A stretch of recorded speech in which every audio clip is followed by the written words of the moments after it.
이거 관련된 코드도 어벨러블 하고 있습니다. 그 웹에 이걸 찾으시면 T-Rex라고 이름을 찾고 이런 키워드를 넣으시면 또 제 영어 홈페이지 보면 또 있고요. 코드가 있습니다. 그리고 두 번째로 제가 또 말씀드리고 싶은 거는 이건 작년에 발표한 건데 이것도 이제 out of core 렌더링인데 그거를 이제 좀 더 이 두 개가 다 그렇습니다. 다 두 개가 데이터가 너무 큰 경우 어떻게 할 건가를 다루는데 첫 번째는 조금 매뉴얼하게 한 거고요.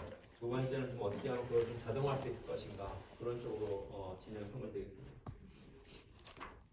첫 번째를 연구를 말씀드리도록 하겠습니다. 실제 렌더링은 또 다른데요. 아까 말씀드린 다른 실제로 안에 있는 것도 보시면 또 충돌 탐지나 이런 것도 많이 관련이 되는데요. 실제 여기서 우리가 이제 이런 환경이 있고요. 빛도 여기 있고 사용자가 여기서 이제 이미지에서 한 픽셀의 컬러를 구하려고 하는 거죠. 그리고 실제 렌더링은 그 실사 렌더링 하기 위해서도 특정 방정식이 있어요. 방정식이 있는데 여기서 제가 말씀 다 드릴 건 아닌데요. 그 레이를 쏘고 난 다음에 딱 떨어지는 건 내가 사람이 여기를 볼 수 있는 건데 이걸 본다는 거는 다른 5만 군데에서 빛이 와갖고요. 빛이 와서 여기서 충돌해서 이로 튀기겠죠. 그거를 계산을 해야 되는 거니까 다른 의미로 빛을 여기서 웨이를 쏘고 여기서 일단 만나는 걸 찾아야 되겠죠. 그래서 일종의 충돌 탐지하는 거죠. 웨이랑 주변 간에. 그러니까 주변을 환경을 표현하는 건 일반적인 삼각형이기 때문에 그 삼각형과 이 웨이의 충돌 탐지로 문제를 비교되고요. 이게 여기서 만나면 또 실제로 다양한 데서 오기 때문에 그걸 하기 위해서 반대로 그걸 추적하기 위해서 다양한 공간으로 그 웨이를 또 쏘게 됩니다. 그래서 그 웨이를 계속 쏘게 되죠. 계속 쏘고 또 쏘고 해서 얼마만큼 에너지를 받느냐 그런 거를 이제 하게 되고 그걸 수식적으로 표현을 이렇게 됩니다.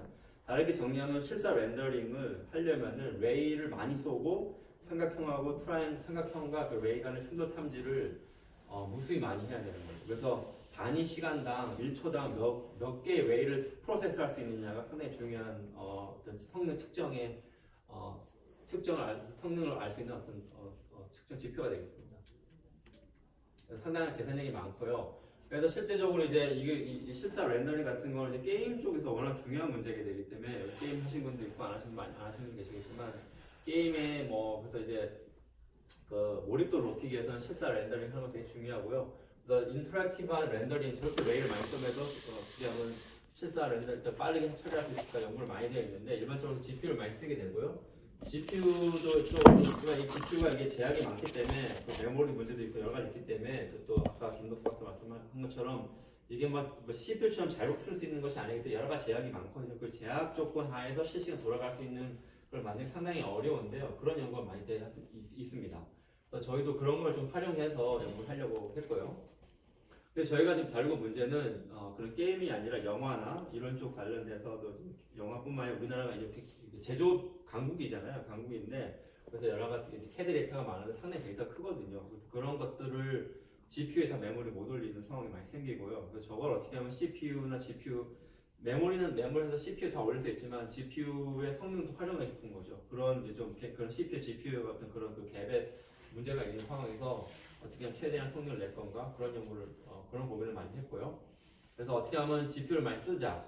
그런데 메모리가 문제가 많이 되니 어떻게 하면 그 메모리 문제를 어떻게 해결할 건가. 그래서 최대한의 성능을 낼까. 실제로 이게 데이터가 큰 경우에는 이게 계산을 빨리 하는 게 아니라 계산을 빨리 하는 것도 중요하지만 데이터를 어떻게 잘 처리하느냐 문제로 많이 귀결이 되더라고요. 그래서 그거를 이제 그 I/O 문제를 어떻게 하면 잘 처리할 건가 그런 쪽으로 많이 귀결됐습니다.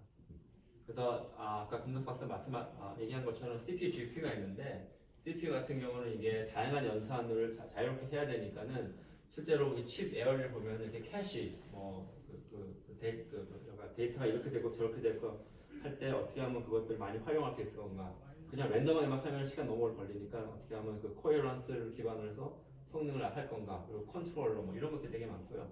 GPU는 지금 보시면 그런 걸 최대한 줄이고 데이터가 순차적으로 지나가니까 그런 여러 가지 로직이라든가 그런 것들을 이제 많이 줄여놓고 대신 이제 계산하는 그런 코어가 많이 있습니다. 또 하나가 저희가 이제 렌더링에서 볼 때는 그걸 모든 계산을 다 정확하게 하면 다 좋은데 어떤 경우는 그렇게 정확하지 않아도 예를 들면은 여기 지금 어떤 그 벽에 어떤 벽 재질하면 철 같은 것 같아요. 약간 주변을 반사시키는데 여기 소화기가 빨간 게 있고 근데 그걸 약간 반사를 시키는데 보시면 이게 반사가 유리처럼 되는 건 아니라서 소화기가 있는데 좀 흐릿하게 보이죠. 그러니까 블러드에서 보이는데 다른 얘기를 하면은 이런 걸 처리할 때는 이런 지오메트리, 이 소화기를 나타내는 지오메트리 정확하게 몰라도 된다는 의미거든요. 그래서 어떻게 하면 우리가 메모리 문제를 해결해야 되는데 어떤 경우에서는 저렇게 정확한 정보가 필요 없으니 이렇게 뭔가 approximate된 데이터를 활용해서 메모리 문제를 해결할 수 있지 않나라는 거기서 관찰에서부터 시작을 또 했습니다. 저희는 실제적으로 이게 봤을 때 큰 구조는 간단하고요. 아까 김덕수 박사님과 똑같고 CPU가 있는데 CPU는 메모리가 많다. GPU는 성능은 빠르지만은 뭔가 메모리가 제약이 있다 이거인 거죠. 그래서 저희가 실제 대용량 데이터는 CPU에 다 갖고 있는 거죠. 다 갖고 있고 실제 여기도 데이터 같은 걸 쓰면은 몇십 기가바이트 되는데 그것들을 메모리 사갖고 다 갖고 있고요. 근데 실제 여기서도 지금 오리지널 데이터를 다 쓰게 되면 몇백 기가바이트가 되거든요. 그래서 저희가 몇백 기가바이트를 그냥 쓰기는 그래서 압축하는 기술 연구를 많이 했습니다. 그래서 최대한 오리지널 데이터의 정보 로스를 줄이면서 압축을 했고요. 그래서 하여튼간에 100 기가바이트 정도나 10 기가바이트 정도 그 정도를 10대 1 정도로 압축을 시켜놓은 걸 갖고 있고요. GPU에서는 그걸 전혀 쓸 수가 없고 또 GPU는 이렇게 GPU에서는 CPU처럼 제너럴 연산을 하는 게 많이 어렵기 때문에 GPU에 최적화된 어떤 GPU에 최적화된 데이터 표현 방식이 무엇일까 그런 거를 고민했고 다행히 GPU 인터랙티브 GPU 쪽에서는 게임에 쓰기 위해서 그런 것들 연구가 많이 되어 있더라고요. 그래서 거기서는 이제 그러니까 CPU에서는 그냥 오리지널 데이터 그냥 삼각형이 삼각형이라고 하면 그게 일종의 레귤러 데이터는 아니거든요. 삼각형이 무수히 많고 모양이 다 다르고 하기 때문에 레귤러 데이터는 아닌데 GPU에서 그거를 쓰지 않고 뭔가 레귤러 데이터가 분기라든가 이런 것이 있으면 안 되니까 그거를 정형화하기 위해서 어떤 그리드 형태, 격자 형태의 어떤 레귤러한 형태로 갖고 있습니다. 그렇게 하고 데이터도 컴팩트하게 해서 뭔가 고속으로 진행할 수 있도록 만든 거죠. 그렇게 그런 형태로 진행을 하였습니다.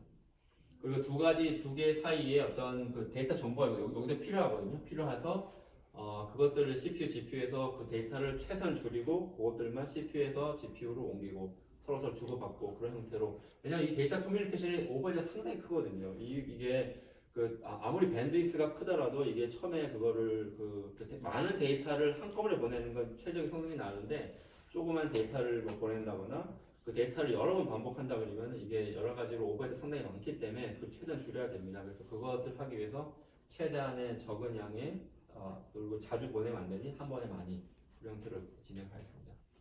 그래서 실제 또 아까 어프락시메이션을 말씀드렸는데 그래서 GPU 쪽에는 이렇게 이렇게 보시는 것좀 그릴 형태로 보시면 이게 삼각형이 아니라 격자 형태로 표현되어 있거든요. 어떤 박스 형태로 표현되어 있고요. 거기서는 이렇게 삼각형 형태로 이렇게 있는 건 아니죠. 이렇게 격자 형태를 갖고 있고요.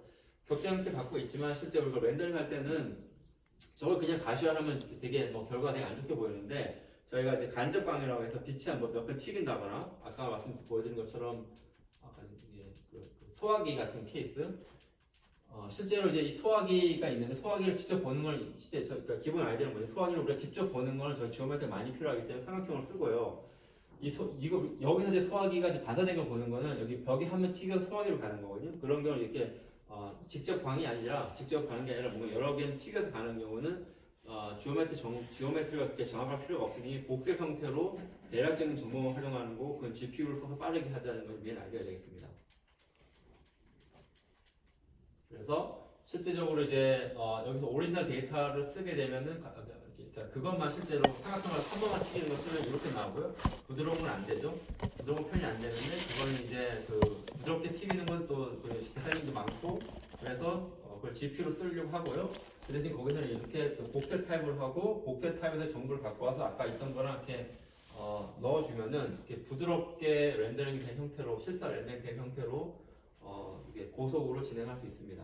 그래서 제가 여기 관련돼서 렌더링 관련된 테크닉들이 되게 많이 있는데 시간 관계상 그거는 좀 많이 간략하게 말씀드리고 데이터를 그러니까 CPU, GPU가 다르기 때문에 메모리 특성이 다르기 때문에 저희가 이 CPU에 있는 데이터, 오리지널 데이터를 GPU로 보내서 아까 이제 김덕수 박사는 어떻게 보면 CPU에 있는 데이터를 GPU로 보낸다는 그런 형태로 연구를 진행했는데 여기서는 그것조차도 오버헤드가 너무 많이 걸리니 여기는 아예 이 GPU 쪽에서 다른 형태로 아예 만든 거죠. 다른 형태로 만들어서 계산을 조금 계산의 정확도를 떨어뜨리지만 그것이 사람으로 하여금 크게 문제가 되지 않는 형태가 돼서 그러니까 그게 또 렌더링이 되게 가능하니 그렇게 진행을 한 거고요.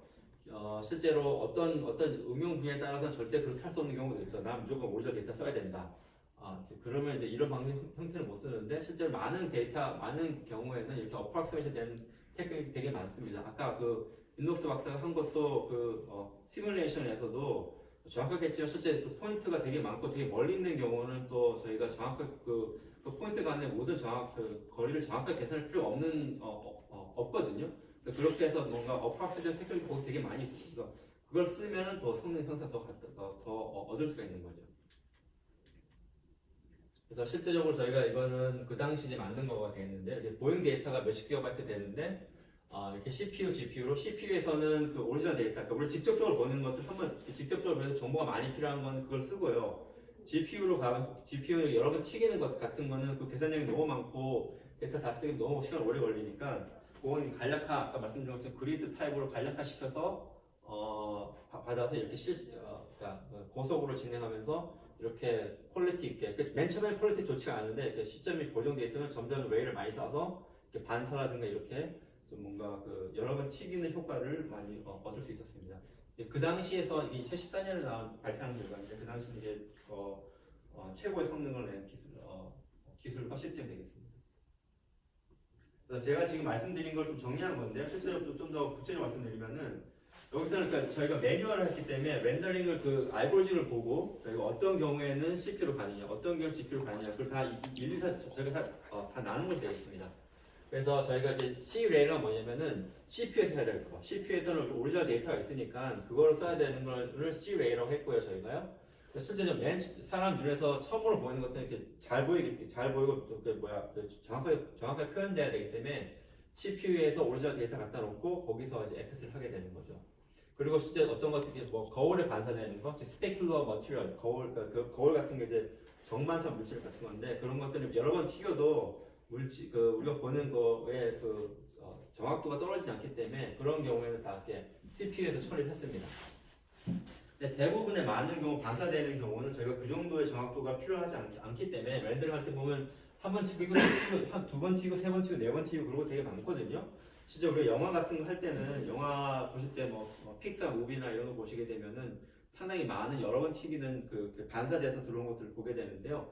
그런 것들까지 저렇게 다 오리지널 데이터로 쓰게 되면은 시간이 너무 많이 걸립니다. 레이스도 엄청나게 많고요. 프라이머 첫 번째 튀기는 것보다도 엄청나게 10배, 100배가 많고요. 계산이 상당히 많고 이 레이 특성이 여기도 보시면 알겠지만 레이가 되게 랜덤하게 생성되거든요. 그래서 랜덤하기 때문에 CPU 처리는 해주지만 여기도 캐시 미스가 엄청나기 때문에 속도가 너무 오래 걸려요.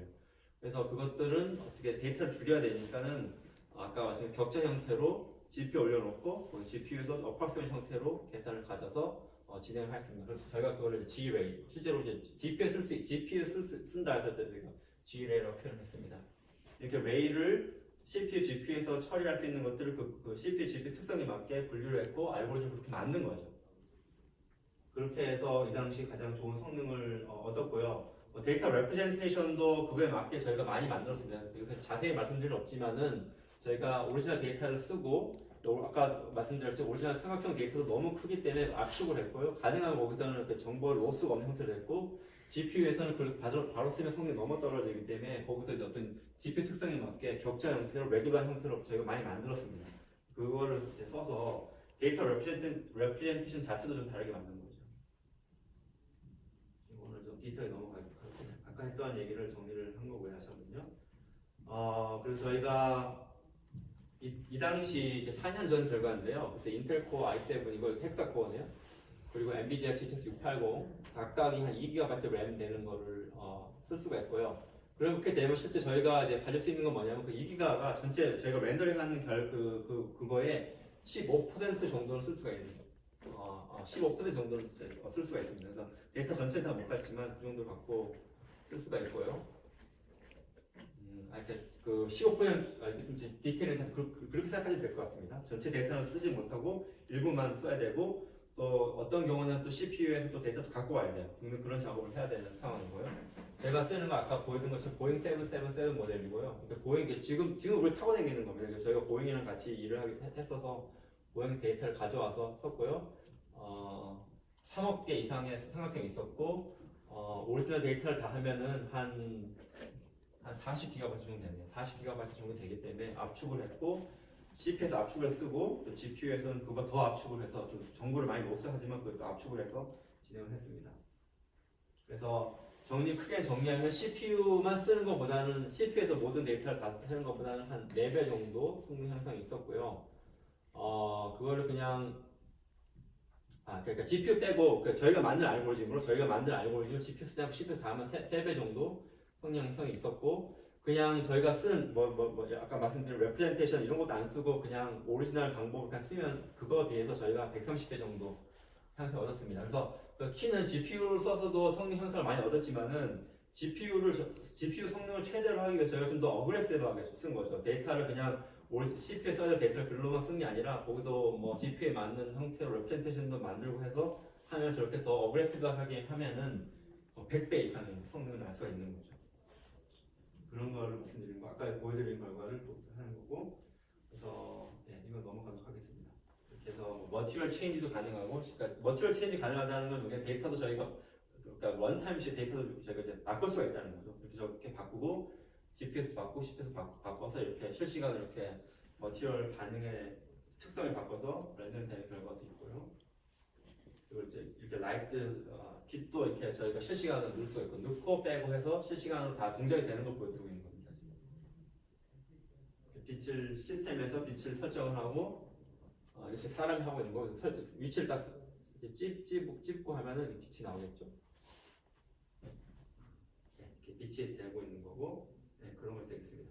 그래서 정리를 하면은 CPU, GPU 특성이 다르니 특히 메모리 특성이 다르니 그것들을 데이터를 어떻게 하면 저희가 표현하느냐. 근데 CPU에 있는 오리지널 데이터를 그냥 쓰는 것이 아니라 GPU 갈 때는 아예 저희 같은 렌더링 케이스에서는 어떤 특정 케이스에서는 메모리 레프레젠테이션이 좀 떨어져도 큰 문제가 없으니 그 데이터도 아예 바꾸는데 그 바꾸는 방식이 GPU에 잘 맞는 형태로, 즉 레귤러 형태로 그러니까 삼각형이 irregular, 비정형적인 형태 그것이 아니라 그리드 타입 같은 거에 정형화된 형태로 진행을 해서 GPU 성능을 최대로 하자. 그리고 또 저희가 그 데이터를 줄여놨기 때문에 CPU, GPU 사이에 어떤 데이터 전송하는 것도 오버헤드를 많이 줄이는 기술이 되겠습니다.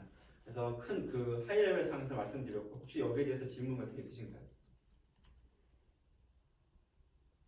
또 저희가 이거는 지금 관련된 코드는 저희가 정리를 해서 올려놨고 이게 컴파일 어떤 데서 컴파일 할 때 어떤 데서 안 돌아가는 경우가 있는 것 같아요. 저희가 지금 이슈 같은 거 하나 있어갖고 누가 이거 쓰시는데 새로운 최근 환경에서 내가 받아갖고 썼는데 어딘데 안 된다. 그래서 이슈를 좀 받았는데 이거 지금 고쳐야 되는데 저희가 지금 이걸 할 수 있는 학생이 김도수 박사 하면 다 할 텐데 다른 학생 다 할 수 있는 예전에 그런 거 많이 쓰는 학생들이 있으면 할 수 있는데 다 졸업을 했고 막 그래서 지금 저희 연구실에도 이 GPU 이 프로그램 하는 게 이게 별거 아닌 것처럼 보여도 상당한 이게 노하우가 많이 필요해서 저희도 이거 지금 그 연락이 와서 대응을 한 달 전에 왔는데 대응을 해주고 싶은데 제가 말했어요. 지금 물론 빨리 하면 좋은데 학생이 지금 졸업을 했고 뭐 해서 당장 안 되는데 좀 기다려 달라. 뭐 그렇게 하는 선생님이 했으면 좋겠는데 뭐 봐야 될 것 같아요. 다음은 지금 이거보다 또 이제 아까는 이제 매뉴얼을 한 거고요. 제가 이제 매뉴얼을 해서 좀 노하우가 쌓였기 때문에 이번에는 좀 더 어떻게 하면 좀 최적화를 할 수 있냐, 좀 오토매틱하게 할 수 있을까 그런 형태로 진행을 했고요.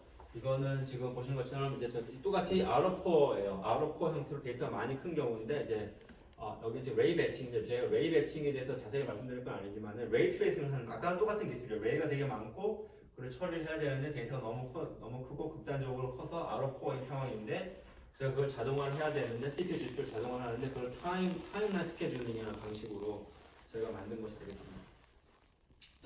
저희도 똑같은 형태로 이제 보잉 같이 이런 큰 데이터를 가시화를 하려고 하는데 CPU만으로 도저히 이거 되지 않고 하지만 데이터 많이 쓸 수 있지만 가능한 GPU를 쓰려고 하는데 데이터 문제가 있는 거죠. 그런 상황이고요. 또 저희가 이런 대용량 데이터를 처리할 때 보니까요. 계산을 하는데도 시간이 많이 들지만은 이게 지금 보시면은 여기에 지금 보시면 이렇게 하는 표현들이 지금 캐시 미스가 난 거예요. 캐시 미스가 나갖고 데이터를 갖고 와요. 어디서 갖고 와야 되는데 그 갖고 오는데 쓰는 시간이 이게 지금 보면 이 빨간색으로 표현된 거고요. 이제 초록색은 데이터를 다 있어서 처리하는 데요. 그러니까 데이터를 처리하는 것보다 보시는 것처럼 데이터를 갖고 오는 시간이 더 많이 걸려요. 그러니까 실제 보면 그러니까 GPU라는 게 GPU가 기본 가정이 최저 아까도 뭐 스펙을 말씀하셨는데 그 최적의 스펙이 나오는 게 어떤 데 나오냐면요. 데이터가 GPU 메모리 다 있어야 돼요. 그 모든 것들이 그 GPU 설계에 맞게 데이터가 레귤러하게 처리를 돼야 돼요. 처리가 돼야 되는데 데이터가 많이 크거나 그게 안 맞으면 보시는 것처럼 아무리 성능이 좋아도 GPU 성능이 안 나오면 내가 GPU를 아무리 뽑아도 성능이 개선이 안 돼요. 왜냐면 어떤 경우는 시간이 더 오래 걸리는 경우도 있거든요. 그 이유가 뭐냐면은 바틀레이 거기 있는 게 아니라 데이터를 전송하는 데 있는 거예요.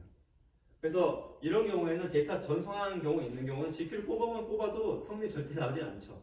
절대 뽑지 않고 실제로 그 밴드위스 측면 아마 그 밴드위스라는 게 이제 아까 그 메모리라든가 그 GPU에서 뽑는 그 메모리라든가 GPU 보드 사이의 그 메모리 밴드위스 거기가 더 중요한 형태인 거죠. 그래서 실제적으로 아키텍처를 그렇게 많이 해도 이게 지금 보면 알고리즘 상에서 데이터가 계속 빈번하게 막 있으면은 하드웨어적으로도 한계가 있는 거죠. 저런 경우에는 저걸 어떻게 데이터를 어떻게 하면 그 전송하는 것들을 줄여야 되는 형태로 이렇게 바꿔야지만 성능이 쫙쫙 올라갈 수가 있습니다. 그래서 저희가 이제 이렇게 대용량의 케이스, 렌더링 케이스는 저렇게 I/O 처리하는 시간이 그 대부분에 쓰인다. 이건 96% 극단적인 케이스로 그렇게 된다는 걸 발견했고요. 저걸 처리할 수 있는 기술을 좀 만들었습니다. 또 하나가 저희 가정은 뭐냐면은 이 실질적으로 이제 만약에 클라우드 컴퓨팅이나 이런 데는 컴퓨터 되게 많이 있게 되겠죠. 되게 많이 있고 거기서는 이제 실제로 봤을 때 모든 컴퓨터가 다 스펙이 다 똑같으면 가장 좋죠. 실제로 그렇죠. 뭐 내가 한 1000대가 있는데 1000대가 CPU 다 똑같고 GPU가 다 똑같으면은 알고리즘 기술 개발하는 다 간단한데 실제로 그게 안 되는 거죠. 처음에 1000대 썼지만 하다 보면 나중에 시간 지나면 100대는 고장 났고 그때 살 땐 또 당연히 좋은 데 사야 되니까 100대는 또 새 거로 기존에 900대랑 성능이 다르게 되겠죠. 그게 몇 년 돌아가면 다 계속 달라지고 우리 연구실에서 100대까지는 없지만 몇 대만 있어도 돈이 뭐 연구비가 많이 있으면은 그래 똑같은 스펙으로 딱 해서 딱 샀으면 되죠. 그래 1000만원 GPU 똑같은 거 딱 스펙 딱 해갖고 딱 사면 좋은데 그것도 그때 뿐이죠. 몇 개월 지나면 GPU 하나 뭐 고장났다 그리고 뭐 계속 이제 어떻게 보면 누더기가 되는 거죠. GPU 하나 이렇고 또 하나 스펙 다르고 어쩔 수 없이 헤테로지니어스한 케이스가 계속 생기는 거죠. 돈이 많으면 저게 많이 해결되는데 이제 돈이 많이 없는 경우가 많다 보니까 헤테로지니어스한 케이스가 계속 만들어지고요. 그리고 이제 클라우드 컴퓨팅에서도 돈이 아무리 많아도 사용자들이 그 요구하는 니즈가 다른 거죠. 누구는 나는 무조건 GPU에서도 실시간 최대 스피드를 내야 돼. 나는 그런 사람도 있고 어떤 사람은 나는 실시간 인터랙티브하게 그런 건 필요 없고 그냥 배치로 쭉 계산을 하고 나한테만 주면 돼. 이렇게 그 사람들이 요구하는 니즈가 다 다르기 때문에 그렇기 때문에 그 니즈를 또 만족시키다 보면 똑같은 스펙으로 있을 필요도 없거든요. 스펙도 다양하게 여러 개 있을 수가 있기 때문에 그런 헤테로지니어스한 상황에서 어떻게 처리할 건가 그런 알고리즘 기술 개발 중요하다고 생각하고 연구를 해왔고요. 그리고 헤테로지니어스한 케이스를 어떻게 할 건가 진행을 한 거죠. 그래서 뭐 프로세서도 다를 수가 있고요. 메모리 채널도 뭐 당연히 어떤데 우리가 이제 뭐 메모리 보드에서 뭐 PCIe도 성능도 다 다를 수도 있고 PCI뿐만 아니라 데이터 너무 큰 건 디스크에서 데이터를 갖고 와야 되고 더 크면 네트워크를 통해서 갖고 와야 되니까요. 그 메모리 그 채널도 되게 다양하고 노드 다양하고 등등등 여러 가지 이제 아까 컴퓨터의 스펙뿐만 아니라 그런 것까지 되게 다양성이 되게 많은 거죠. 그러니까 이건 좀 더 뷰를 더 확장한 거죠. 그 컴퓨터뿐만 아니라 메모리 채널 네트워크까지 저희가 확 보고 싶은 거죠. 그래서 저희가 가능하면 이제 그렇게 다양한 형태의 이중한 상황이 있는 상황에서 어떻게 하면 저희가 최적의 성능을 낼 건가를 봤고요. 실제 아까 김덕수 박사에서 한 연구에서 저희가 더 진행한 건 렌더링 분야가 다른 것도 있지만은 저희가 그 디바이스 컨피그레이션을 어떻게 좀 더 다양하게 할 수 있을 건가, 그거를 좀 더 제너럴하게 볼 수 있을 건가를 초점을 뒀고요. 특히 저희가 그 데이터가 많은 경우, 데이터가 큰 경우, 아웃코어인 경우 어떻게 하면 그 디바이스 그 다양한 어떻게 할 건가. 그리고 그거를 저희가 LP 문제를 풀어봤어요. 김덕수 박사 아주 멋있게 아주 수학적으로 잘해서 리니어 프로그램을 했는데 이거 너무 어려워요. 어렵고 여러 가지 또 그 오버헤드가 있어요. 실제로 저희가 그 당시에는 한 리소스를 8개? 기억 안 나요. 그 정도까지는 이제 리니어 프로그램 하면은 성능이 잘 나오는데요. 더 많이 쓰고 싶은 거 저희가 더 많이 쓰고 하고 싶은데 그러면 그 리니어 프로그램이 그것도 하는 것도 어렵지만 오버헤드가 상당히 커요. 그래서 그것 말고 저희가 이제 옵티마를 어떻게 보면 버린 거죠. 그걸 버리는 대신 좀 더 그 리소스가 여러 개, 10개 이상인 경우 돌아갈 수 있도록 하는데 좀 그리디하게 가는데 가능하면 좀 제가 최적으로라고 말씀드릴 수는 없지만 그리디한 형태로 진행을 해서 비교적 우수한 성능을 내도록 노력을 하는 것이 되겠습니다. 어떻게 보면 옵티마리티는 약간 양보를 한 거죠. 왜냐하면 옵티마를 하기에는 너무 어렵다. 오버헤드 너무 크다라고 생각한 거죠.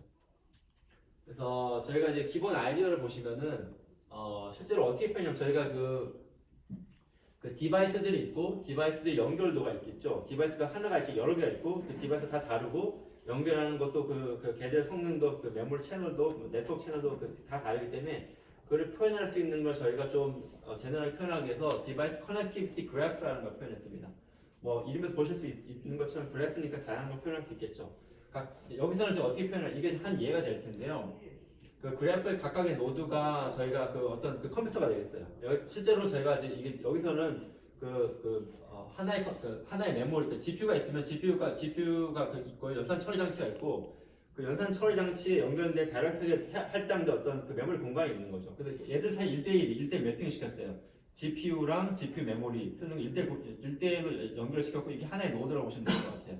똑같이 CPU도 마찬가지예요. 여기도 이게 하나가 CPU가 될 수 있을 거고 CPU가 처리하는 자기의 메인 메모리가 될 수 있겠죠. GPU는 GPU 비디오 메모리 될 거고 CPU는 CPU가 쓰는 메인 메모리 될 것 같고요. 또 그런 이종의 컴퓨터를 연결하는 것들도 있겠죠. 걔들이 여기서는 지금 GPU가 여러 개가 있고 걔네들이 PCI에 연결돼서 CPU에 있는 메인 메모리랑 연결된 거죠. 그러니까 여기서는 이게 연결한 이유가 뭐냐면 CPU가 쓰던 메모리 공간이 어떤 경우 GPU로 갈 수 있으니까 이 채널을 통해서 이제 메모리가 이제 데이터를 이제 전송하는 것이 되겠습니다. 즉 여기도 이 메모리는 CPU에 연결되어 있고 그리고 필요에 따라서 여기 데이터를 GPU로 보낼 수가 있을 거고요. 또 어떤 경우에는 이제 저희가 그 데이터가 너무 커서 또 당시 디스크도 있을 수 있겠죠. 디스크도 있고 디스크는 예를 들면 뭐 SATA 형태, SATA 형태로 데이터를 할 수도 있고 또 노드가 있고 다른 노드도 또 컴퓨터 또 네트워크로 또 연결할 수 있고요. 즉 여기 또 엣지가 또 만들어지겠죠. 랜을 연결할 수 있고요. 즉 정리하면은 노드는 어떤 컴퓨터가 각각의 어떤 컴퓨터 리소스가 하나의 리소스가 되겠습니다. 그러니까 CPU, GPU가 될 거고 엣지는 그 다른 리소스를 연결하는 전송 채널이 되겠습니다. 뭐 보드 사이에 있는 PCI가 될 수도 있고 랜이 될 수도 있고 이렇게 뭐 디스크랑 메모리 사이에 있는 것도 될 수도 있고요. 그래서 이걸 통해서 저희가 다양한 형태를 표현할 수 있다고 생각했고요. 저거를 하나 이번에 제시를 했고 저희가 이거를 만드는 처음 이쪽 분야에서 제가 처음으로 인트로듀스 했지만은 저희가 좀 이걸 하기 위해서 네트워크나 이런 좀 다른 쪽을 많이 봤어요. 그쪽에서 이런 걸 많이 쓰시더라고요. 그걸 좀 갖고 와서 저희에 맞게 좀 바꿨고요. 여기 보면 타이밍 모델은 실제로는 윈도우스 박사 아까 설명드린 그거랑 비슷한 거예요.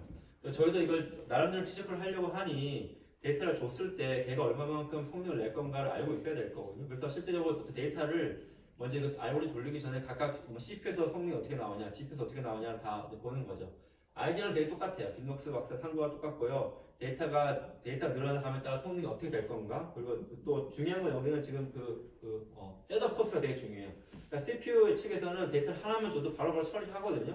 근데 GPU는 데이터 하나만 줘도 바로 처리하는 게 오버헤드 너무 커요. 그러니까 즉 셋업 코스가 되게 많아요. 왜냐하면 데이터를 아까 보시는 것처럼 보드에서 메모리에서 또 그 GPU 메인보드 PCI로 가고 거기 등등이 있기 때문에 그 셋업 코스가 되게 커요. 그래서 그 셋업 코스를 고려하는 게 되게 중요해요.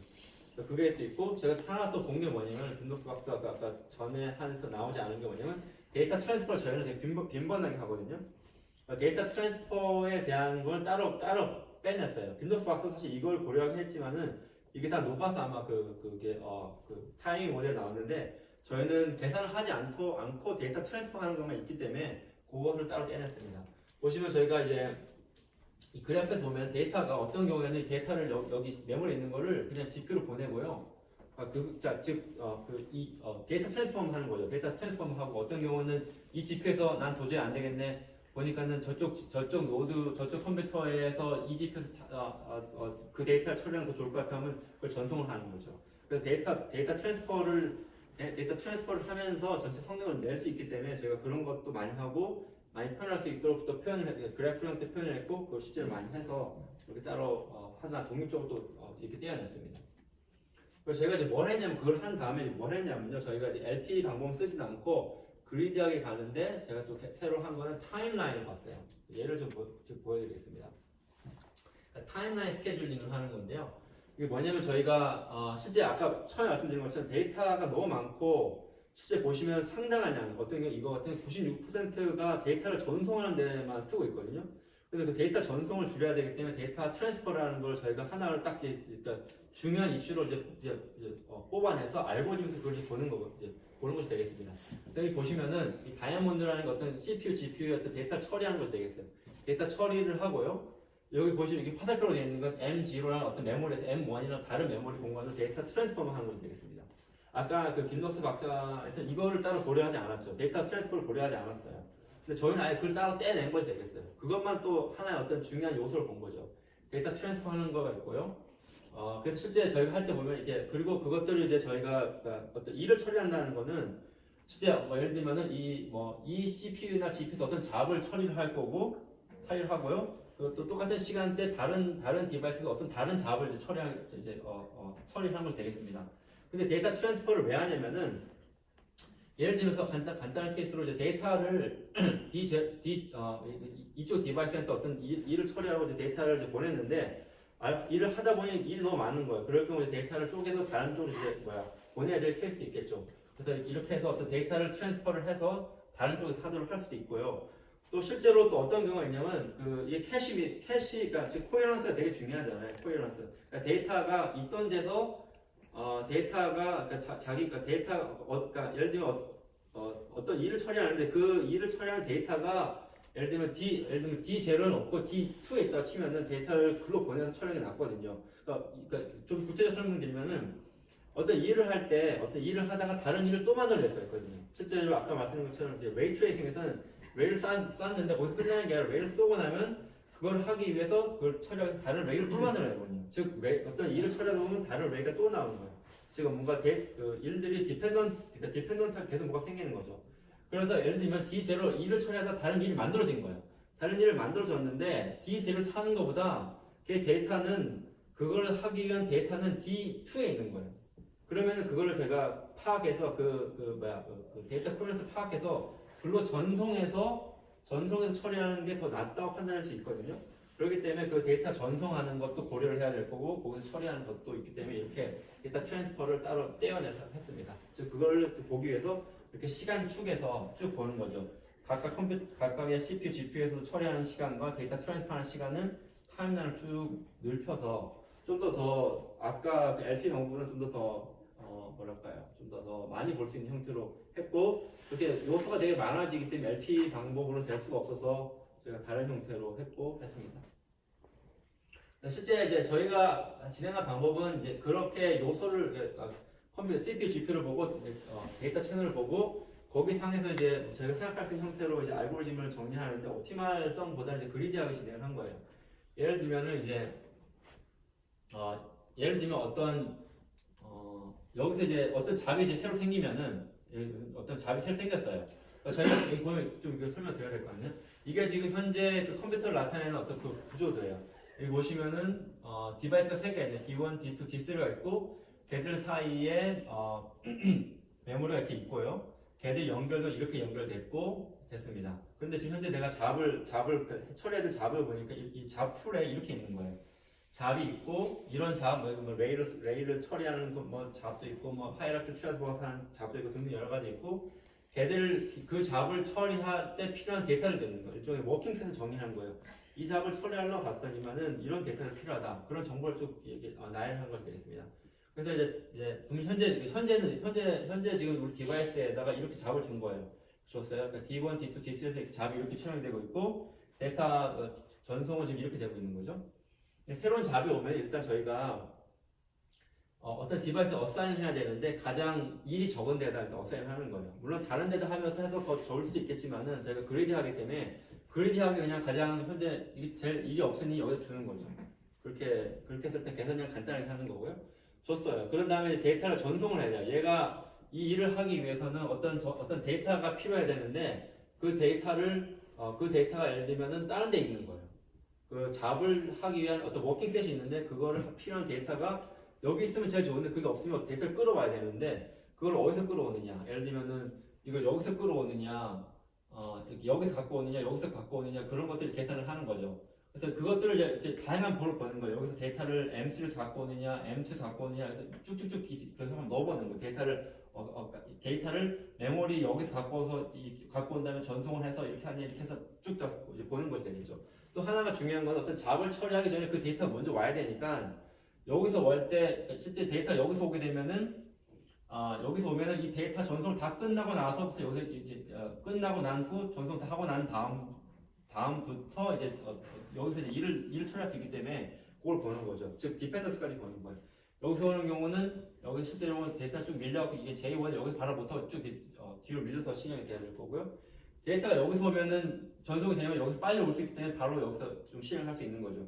그럼 아까는 데이터가 와서 실행 이쪽 뒤에서 끝나는데 여기서 오면은 좀 더 빨리 끝날 수가 있으니까 이제 거기서 이제 데이터를 여기서 M1에서 M2로 온 다음에 이게 지금 디바이스 2에 해당되는 디바이스 2에서 해당되는 메모리 M2니까 M1에서 데이터를 갖고 와서 연결하자 이런 식으로 되어 있습니다. 그래서 지금 이게 좀 이게 보는 팩터가 여러 가지 있기 때문에 복잡해 보이지만 아이디어 자체는 되게 간단합니다. 내가 데이터를 어디다 처리해야 되는데 그거를 일을 처리하기엔 데이터도 갖고 와야 된다. 그것들을까지 함께 보는데 그냥 난 그리드 하겠다. 현 시점에서 여기다 두면 제일 빠르겠으니 그렇게 한다. 그렇게 보시면 되겠습니다.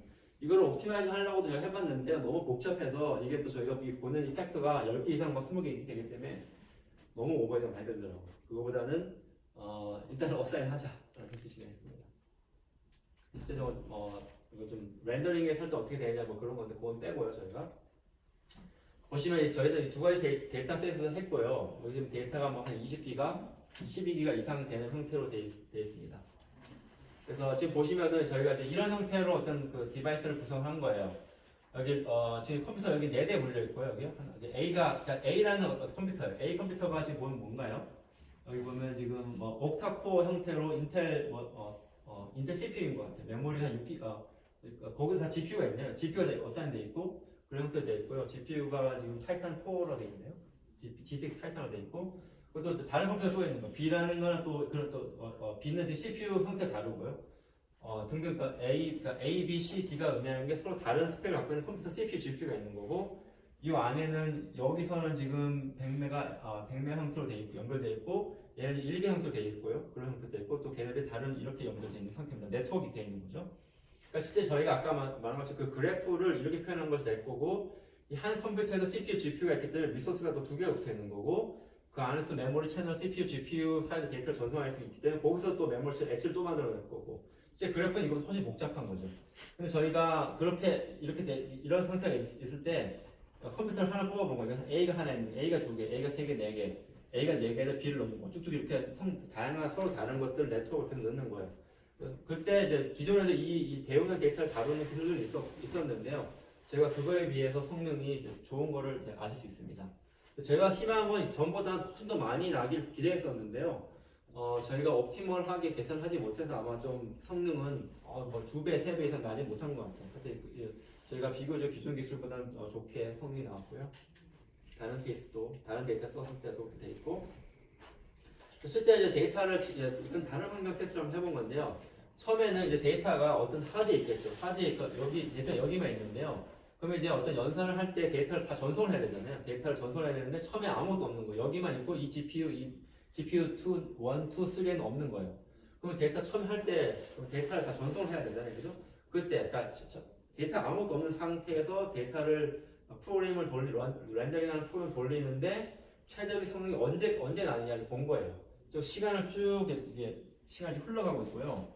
보시면은 기존의 데이터들은 그 데이터가 처음에 성능이 당연히 안 나오죠. 데이터 전송을 많이 해야 되니까. 그래서 데이터 최저의 성능이 나는 시간 오래 걸려요. 뭐 한 몇십 초 지나면 어느 정도 자기의 최고의 성능 딱 도달하죠. 그러니까 자기 최고의 성능을 내는데 상당히 오래 걸려요. 근데 그야말로 저희 거는 비교적 빠른 시간에 최저의 성능에 이제 도달을 하고요. 또 최적의 성능은 또 도달했을 때 최적의 성능 자체가 기존의 기술들은 이 정도밖에 이렇게 도달을 못하는데 저희는 상당히 그것보다 높은 형태로 이렇게 진행을 해서 데이터가 처음에 아무것도 없을 때 시작해서 데이터를 전송하고 그걸 활용하는데 비교적 빨리 된다라는 것이 또 키가 되겠습니다. 기존의 연구에서는 이런 얘기를 하지 않아서 저희가 새롭게 뭐 이런 것도 얘기를 했고 실제로 뭐 프로그램 돌릴 때는 어떤 클라우딩 컴퓨터나 그런 데 서비스에서는 데이터 다 갖고 있는 게 아니잖아요. 처음에 데이터 없는 상태에서 시작을 하기 때문에 이런 것들이 상당히 중요한 정보라고 생각해서 했습니다. 정리를 하면 저희가 좀 더 다양한 환경을 표현하기 위해서 그래프 형태로 표현을 했고요. 또 그 상태에서 알고리즘을 최적화하기 위해서 데이터가 되게 많고 아웃포인트이기 때문에 데이터를 전송하는 데이터 트랜스퍼도 따로 그거를 하나 했고 그러다 보니까 고려해야 될 팩터가 너무 많아서 옵티멀을 하지 못하지만 불리한 형태로 타임라인 상에서 좋은 성능을 내는 제가 스케줄링 방법을 제시했습니다. 제가 준비한 자료는 여기까지고 딱 11시 반이면 되는 것 같거든요. 처음에는 제가 TRX 아까 말씀드린 CPU, GPU로 하는데 어떻게 될지 모르지만 처리해야 될 그 태스크를 CPU에 맞는 거, GPU에 맞는 걸로 이렇게 매뉴얼을 어사인했고요. 그렇게 해서 실행을 시켰고 데이터 레프레젠테이션도 GPU에 맞게 만들었고 두 번째 방법 오토매틱하게 하는 건데 이건 데이터를 엇박스를 하진 않는 거고 데이터를 제너럴한 그 컴퓨터도 되게 제너럴한 거를 표현하기 위해서 그래프를 표현했고 그 상황에서 데이터 트랜스퍼도 따로 받고 그것들을 이제 그 비교적 좋은 성능을 내기 위해서 그리드한 형태로 타임라인 시간이 흘러감에 따라서 어떻게 우리가 최적화를 할 수 있을까 그런 공모를 해서 좀 더 자동화할 수 있는 기술을 만들었습니다. 그래서 아직 이쪽에 대한 연구 주제는 상당히 많이 있을 것 같고요. 저희가 왜냐하면 저희가 주제를 만들어 간다 저희가 하기 때문에 중요하다는 게 아니라 아까 처음에 말씀드린 것처럼 CPU, GPU 같은 것들은 앞으로 계속 많이 만들어질 거고 그것들이 어떻게든 다른 다른 여러 가지 노드를 통해서 분산 형태로 이렇게 할 수도 있고 CPU 칩 하나의 칩 하나 안에서도 CPU나 GPU 같은 코어가 여러 개가 있을 수 있기 때문에 그것들을 최적으로 그것들 이중병렬의 그런 하는 기기들이 점점 환경이 좀 많아지고 있기 때문에 그것들을 낼 수 있는 최적의 그 기술이 무엇이겠느냐 이런 것들이 되게 중요할 것 같습니다. 근데 의외로 이런 연구 많이 되고 있지는 않는 것 같아요. 그게 왜냐면 진짜 생각해 보시면은 인텔이나 GPU는 서로 다른 회사거든요. 다른 회사이기 때문에 인텔만 잘 돼야 될 거고 엔비디아는 엔비디아만 잘 돼요. 이게 어떻게 표현하면 그럴 수밖에 없고요. 그런 또 인더스트리에 대한 그런 것도 있기 때문에 협업이나 이런 거는 많이 되고 있는 것 같지는 않아요. 제가 보는 협업은 인텔과 AMD가 많이 되고 있는 것 같아요. 왜냐면 AMD가 엔비디아보다는 좀 지는 면도 있고 인텔도 좀 그런 상황이라서 엔비디아 많이 지는 것 같기 때문에 그렇잖아요. 이제 좀 부족한 데서 부족하다고 표현을 만드는데 거기서 이제 좀 연합을 해서 하고 있어서 엔비디아나 그러니까 인텔과 AMD가 그렇게 해서 칩 같은 거 보면 인텔에서도 AMD 칩을 써갖고 인텔에서 하는 것도 많이 있고요. 그런 형태로 좀 이중 병렬 형태로 진행되고 있고 앞으로 거기서 문제 좀 잘 정리가 되면 아마 더 폭발적으로 연구가 많이 될 것 같습니다.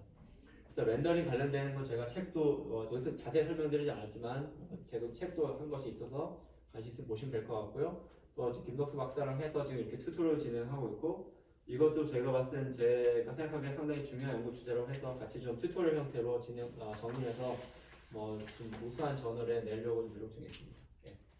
이것으로 이번 튜토리얼에 관련된 내용을 정리하면 될 것 같습니다. 네, 감사합니다.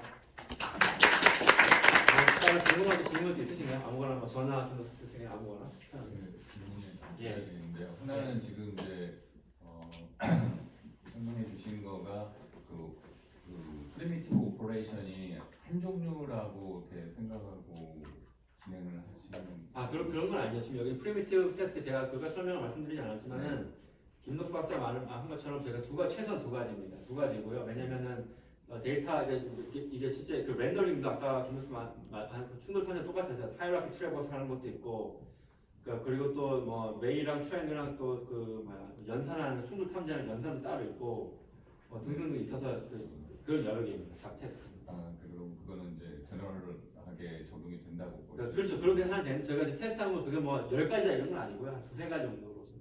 모델은 그걸 허용은 하고 있습니다. 네. 테스트는 못 해봤고요. 10개도 다른 걸 해보진 않은 상태입니다. 네.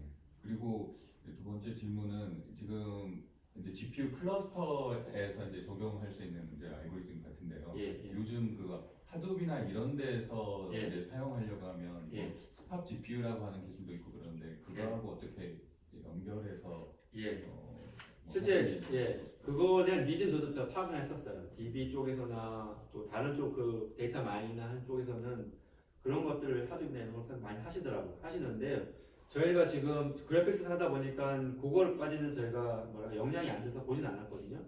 근데 제가 봤을 때는 그게 서로 다른 커뮤니티에서 어떻게 보면 하드웨어 이런 것도 많이 쓰고 있잖아요, 그죠? 그렇기 때문에 그런 것들을 활용해서 CPU, GPU를 많이 활용하는 거 되게 중요한 문제인 것 같아요. 저희가 다루는 그 분야라든가 그게 한정돼서 그걸 다루지 못하고 있지만요. 그걸 하시면 좋을 것 같아요. 네. 중요한 연구 주제인 것 같아요. 또 다른 뭐 궁금한 거 질문 있으신가요? 그러면 오늘 튜토리얼 이걸 마치도록 할 거고요. 해당된 자료랑 제가 또 강의한 그 내용은 다 녹화를 했습니다. 녹화를 해서 인터넷 다 올릴 건데요. 가능하면 제가 이번 주말 아니나 다음 주 초까지 올려서 인터넷으로 저희 제 홈페이지나 김호수 홈페이지 오시면 보실 수 있도록 준비를 하도록 하겠습니다. 예, 바쁘신 와중에 이렇게 참석해 주셔서 감사드립니다. 감사합니다.